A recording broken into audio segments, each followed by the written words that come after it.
হবিগঞ্জে সড়ক সংস্কারে নিম্নমানের সামগ্রী ব্যবহারের অভিযোগ উঠেছে। কার্পেটিংয়ের 2 দিন পর হাতের টানে উঠে আসছে পিচ। স্থানীয়দের বাধার মুখে কাজ বন্ধ করে বিটুমিনের মান পরীক্ষার জন্য ল্যাব টেস্টে পাঠিয়েছে উপজেলা প্রকৌশল অধিদপ্তর। তবে ঠিকাদার বলছেন, শত্রুতা করে রাতের আঁধারে কে বা কারা সড়কের কিছু অংশে কেরোসিন বা মেডিসিন ঢেলে গলিয়ে দিয়েছে কার্পেটিং। হবিগঞ্জ থেকে আলামিন খানের পাঠানোর প্রতিবেদন, বিস্তারিত জানাচ্ছেন আরিফ হাসান। সড়ক কার্পেটিংয়ের 2 দিন পর হাতের টানে উঠে আসছে পিচ, ঝরে পড়ছে হাতের স্পর্শে। স্থানীয়দের অভিযোগ, সড়কে নিম্নমানের নির্মাণ সামগ্রী ব্যবহার করা হয়েছে। কি ফিস করছে আর কি তা করতেছে, এই দেশের মানুষের যা একটা বুকামির বিরুদ্ধে এরা পালায়, একমাত্র আল্লাহ যারা কেউ করতে পারে না ভাই। ফিস করছে আসলে 3 দিন হয়েছে না, এই যে আপনি উঠতেছে, এইটা আর কয়দিন থাকবো রাস্তাটা? 2 দিন হয়েছে, 2 দিন হইব কাজ হয়েছে।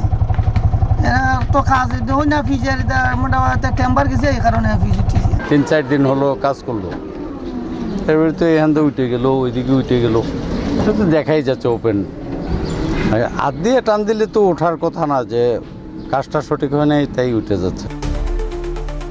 হবিগঞ্জের বাহুবল উপজেলার মিরপুর থেকে মহাশয়ের বাজার সড়ক 1,78 লাখ টাকা ব্যয়ে সড়ক সংস্কারের কাজ পায় শায়েস্তাগঞ্জের ঠিকাদার প্রতিষ্ঠান শাহাদাত আলী ট্রেডার্স। কিন্তু শুরু থেকে কাজে অনিয়মের অভিযোগ তুলছেন স্থানীয়রা। কোনো ডিস্ট্রিক্ট বা ট্রাক ধরে নিরঙ্গুর গাড়ি চলছে না, ট্রাক্টর চলছে না, এই আমাদের মতো স্বাভাবিক টমটম সেনজিগুলো চলছে। দেখা গেছে যেগুলো চলা সত্ত্বেও মানে রাস্তাগুলো মানে ফ্রিজগুলো উঠে গেছে কিছুদিন পরই, মানে একবার পাতলা করে মারা হয়েছে। সবচেয়ে ভালো যদি একটু গাড়া করে মারা হয়। যে কাজটা সঠিক হয়েছে আমরা বুঝতে পারছি কেমনি, তারা আপনি একদিনে আপনার প্রায় আধা কিলোমিটার বা 1 কিলোমিটার রাস্তা তারা করে ফেলাইছে। এটা কেমনি যে করলো, এটা আসলে আমাদের বোধগম্য নয়। কোয়ালিটি সম্পন্ন আন্তর্জাতিক মানের CMT 500W CSRM committed for better still. তো মঙ্গলবার সন্ধ্যার পর 500 মিটার সড়ক কার্পেটিং করা হয়। এরপর খালি চোখে ধরা পড়ে অনিয়মের চিত্র। হাতের টানে উঠে আসে পিচ। বুধবার কাজ বন্ধ করে দেন বিক্ষুব্ধ এলাকাবাসী। 100% সঠিক যেন কাজটা হয়, কাজটার মধ্যে একটু গ্যাপলেস আছে, যার কারণে এলাকার মানুষ ক্ষুব্ধ।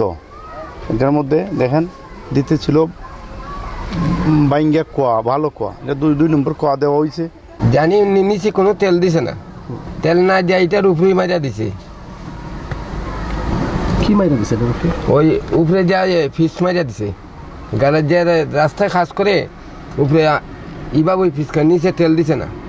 তেল না দিলে তো আর রাস্তায় ফিসগুলা বইতো না, আর তেল ওইটা 2 নম্বর। তবে কাজে অনিয়ম মানতে নারাজ উপজেলা প্রকৌশলী।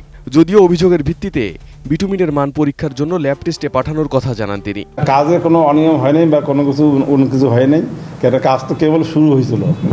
সেই জন্য অভিযোগের প্রেক্ষিতে আমরা কাজটা আপাতত বন্ধ রাখছি, এবং কি কারণে হলো এটা আমরা নির্বাহী প্রকৌশলীকে অবহিত করছি, এবং ওখানে যদি বিটুমিনটা একবার টেস্ট করা হয়েছিল, পুনরায় আবার টেস্ট করিয়ে যথা মানে হয়তো কিছুদিনের টেস্টের সাপেক্ষে আমরা কাজটা আবার শুরু করি। ষড়যন্ত্র উল্লেখ করে ঠিকাদার প্রতিষ্ঠান বলছে, শুরু থেকে একটি চক্র কাজে প্রতিবন্ধকতা সৃষ্টি করে আসছে। কার্পেটিং এর পর কিছু অংশে কেরোসিন বা মেডিসিন প্রয়োগ করে পিচ গলিয়ে দেওয়া হয়েছে।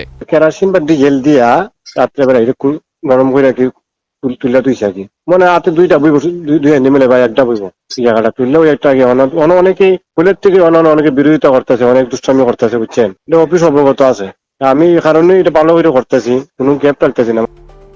260 মিটার RCC ঢালাই এবং বাকি অংশ পিচ করা হবে। গুণগত মান ঠিক রেখে দ্রুত কাজ শেষ করার দাবি সড়কের সুবিধাভোগীদের। Arif Hasan, ATN news.